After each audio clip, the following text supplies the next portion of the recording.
രാഹുൽ മാങ്കൂട്ടത്തിൽ എംഎൽഎക്കെതിരായ ലൈംഗികാരോപണ കേസിൽ അന്വേഷണം ബംഗളൂരുവിലേക്ക്.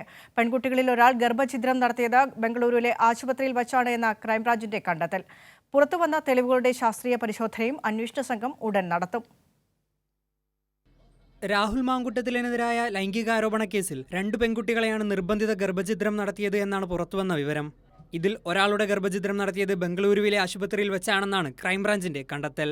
ഇതിന്റെ അടിസ്ഥാനത്തിൽ ബംഗളൂരുവിലെ ആശുപത്രിയിൽ നിന്ന് വിവരങ്ങൾ തേടിയതായാണ് വിവരം. തെളിവ് ശേഖരണത്തിന്റെ ഭാഗമായി ബംഗളൂരുവിലെ ആശുപത്രിയിൽ അന്വേഷണ സംഘം എത്തും.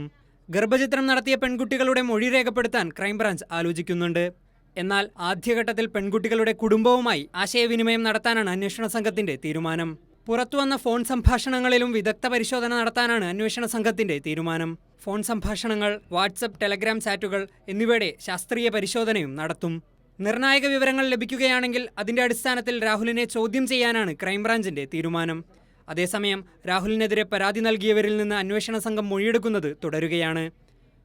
കൈരളി ന്യൂസ്, തിരുവനന്തപുരം.